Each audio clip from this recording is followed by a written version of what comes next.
Hey everyone, this is the Samsung Galaxy Tab. This is the 10.1 inch 32GB metallic. It's really light. I just got this last Friday. I'm just going to do a quick review on how it works and performs, and maybe show a few different apps in the browser as well. So starting off, you have your 30-pin USB adapter. You can actually buy additional accessories for you to connect to your PC and to charge as well. There's a speaker on each side as well, right here. And then on this side we have the power button and also the volume up and down. And it also comes with the camera in the front and also in the back right here. Overall, the quality is not as bad as a lot of other people said it is. It is kind of plasticky, but I think definitely the metallic looks a lot better than the white, because it actually looks more of a metal polished backing. So overall, I've been testing it out for a few days and it works really great, actually. So what a lot of people are saying, there's kind of a limitation on a number of apps. Yes, because it is relatively new, so if you were to go to like the marketplace, you're not going to be able to download or install a lot of the apps that you would on your regular Android phone. So what I ended up doing was just taking all the APK files from my Inspire and just dumped it into the Galaxy tab. And what I ended up doing is just going to Asteroid and just use each of the APK files and see if it actually fired up or not. It is tedious, but if you want to get some of those apps to work, that's what you would have to do, just because you can't download them directly from Marketplace. But other than that, you'll find that there are some that won't work just because the resolution or the screen size is relatively small instead of taking the whole entire screen. But overall, you have pretty much like the most popular ones that would work, like YouTube, AIM, Facebook, LinkedIn. Those work fine as well. I was able to actually get Hulu to work on this, which is great. Let's see if I can actually get something to play. I don't know if I'll play or not, but let's see the browser. The browser is relatively fast, actually, which is pretty awesome. Let's go to Engadget. And it connects over Wi-Fi. So those are pretty relatively quick. And then you have your zoom in, zoom out, which is awesome. Really fast. Scrolling is not a problem whatsoever. And the neat thing about this browser is, like, there's different tabs and you can actually close them. And not only that, it has almost like a Chrome look and feel. So this is the video. I guess this is an ad. Works really well. I was actually watching Family Guy a while ago, and it streams really well.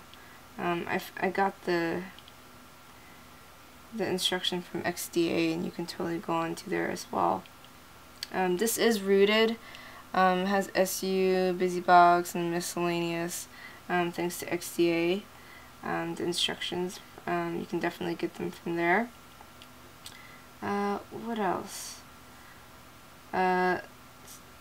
Google Voice. Yes, you can get Google Voice to work on here if you have the APK file. And also I actually bought the Groove IP app. And the Groove IP app basically enables you to make phone calls. It's basically a dialer pad. Let's take a look at that.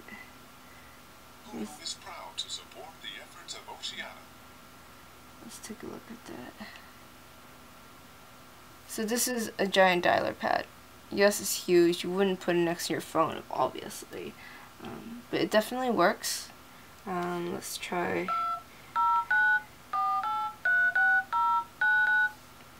calling myself. It's just like a phone.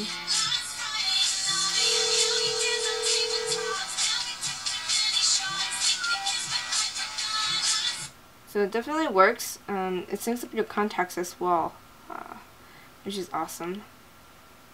And let's see if we can go back to this browser.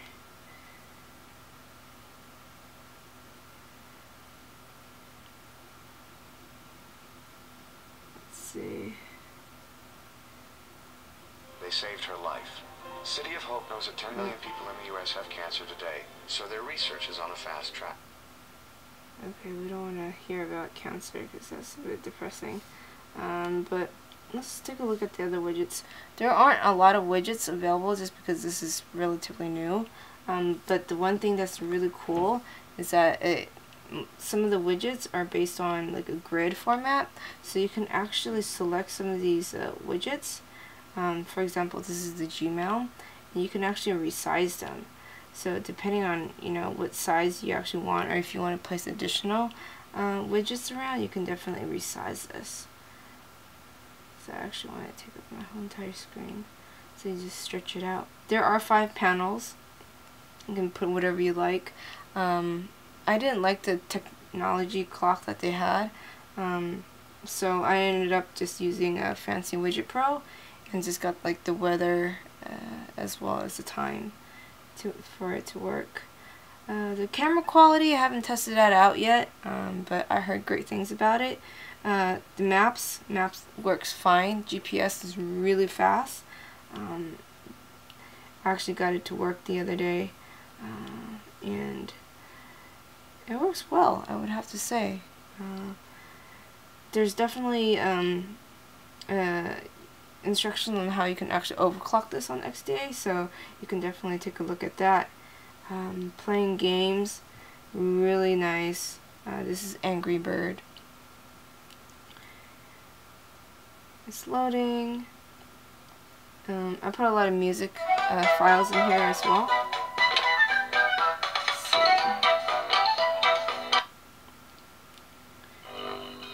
And then the volume. So the quality is definitely nice. It's really high resolution, which is awesome.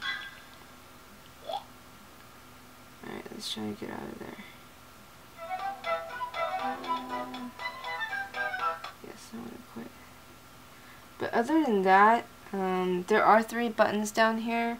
One's the back button, one's the home button, will take you to basically back to home to view all your apps. And then there's a shortcut, basically any programs or apps or whatever you want to call them, you just use. Basically they're all on here, and you can select whichever one you want to use, and it brings it up right away.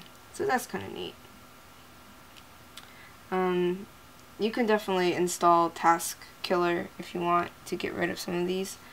And on the right lower corner here we have your time, your Wi-Fi, your battery, and then your notifications. One thing I did find kind of annoying is every time I get any kind of notification for emails or updates or something's been installed or not successfully installed, it shows up here, and then you have to X each of them out individually. So that's kind of annoying. Maybe I have to find out if there's a way to just clear all or something like that.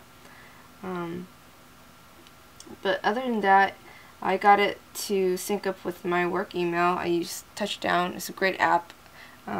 It was on sale for $7.99, but I missed the sale, so I had to pay retail price for that, which still isn't bad though.